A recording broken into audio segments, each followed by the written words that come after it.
अनु की दुनिया इस समय पूरी तरह उलझन में है।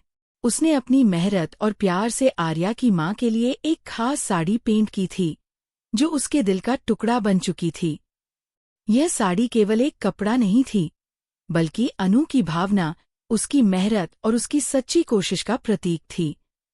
लेकिन जैसे ही उसने सोचा कि अब वह ये साड़ी अपने गिफ्ट के रूप में दे सकती है, उसे पता चलता है कि साड़ी गायब है। पूरे घर को उल्टा पुल्टा करने के बाद भी साड़ी कहीं नहीं मिल रही। हर अलमारी, हर दराज, हर कोने की जांच करने के बावजूद वह खाली हाथ रह जाती है। अनु का मन टूट सा गया है। वो सोचती है, अब मैं माँ के लिए क्या गिफ्ट दूंगी? यह साड़ी ही तो थी। इस बीच मीरा अपनी चालाक योजना में पूरी तरह जुटी हुई है।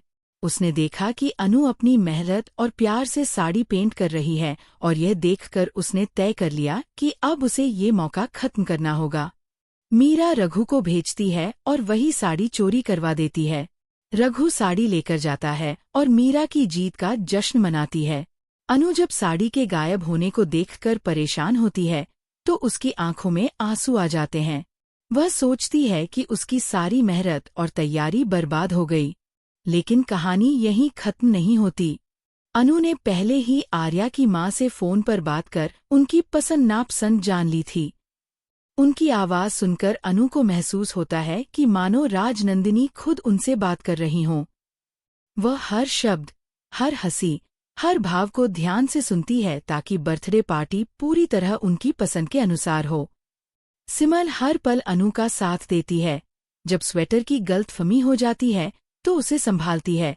जब पार्टी के लिए जानकारी जुटानी होती है तो वह पूरी मेहनत से मदद करती है। हर्षवर्धन की कहानी भी अलग मोड़ पर है। उसे अपनी माँ के बारे में कुछ भी नहीं पता, और ये सोचकर वह परेशान है कि उसे नहीं पता कि उनकी पसंदीदा चीजें क्या हैं, कौन सी जगह उन्हें पसंद है, उनका फेवरेट कलर कौन सा है, या वे किस तरह के गिफ्ट पसंद करती हैं। उसने तय किया कि अब वह अपनी माँ के पास जाकर हर छोटी बड़ी चीज जानेगा।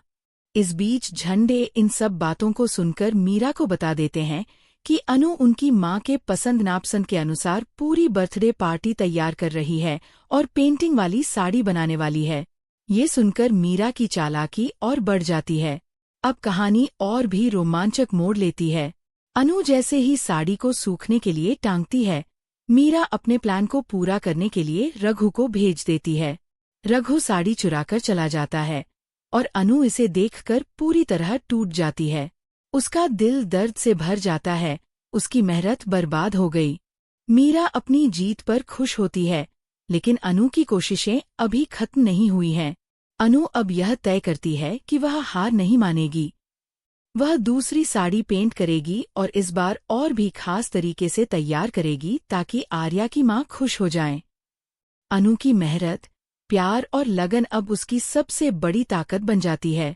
वहीं दूसरी तरफ मीरा का प्लान धीरे धीरे सामने आने लगता है। क्या मीरा का सच आर्या के सामने आएगा? क्या अनु की मेहनत फिर से रंग लाएगी और वह अपनी माँ के लिए सही गिफ्ट दे पाएगी? अनु की कहानी केवल साड़ी तक सीमित नहीं है। यह उसकी मेहनत, उसकी भावनाओं और उसकी सच्चाई की कहानी है। उसकी जद्दोजहद दिखाती है कि प्यार और समर्पण से किसी भी चुनौती का सामना किया जा सकता है। वहीं मीरा की चालाकी कहानी में ट्विस्ट और ड्रामा जोड़ती है। दर्शक हर पल यह सोचते हैं कि आगे क्या होगा, कौन जीत पाएगा और किसकी योजना सफल होगी।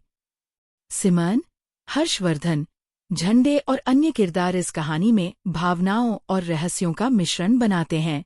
सिमन हमेशा अनु के साथ खड़ी रहती है और उसकी मदद करती है। हर्षवर्धन अपनी माँ के बारे में जानकारी जुटाने की कोशिश करता है। झंडे अनु और मीरा की हर योजना का पता लगाते हैं। यह सब मिलकर कहानी को इतना रोमांचक और दिलचस्प बनाते हैं कि दर्शक इसे पढ़ते ही रह जाएं। अब सबसे बड़ा सवाल ये है, क्या अनु अपनी मेहनत और प्यार से दूसरी साड़ी तैयार कर पाएगी? क्या वह आर्या की माँ को खुश कर पाएगी? क्या मीरा की चालाकी और धोखे का पर्दाफाश होगा? यह सब देखने के लिए दर्शक बेसब्री से इंतजार करते हैं। और आपकी राय भी महत्वपूर्ण है। आप क्या सोचते हैं कि अनु जीत पाएगी या मीरा की योजना सफल होगी? नीचे कमेंट करके जरूर बताएं और ऐसे ही लेटेस्ट अपडेट्स के लिए चैनल को सब्सक्राइब करना न भूलें।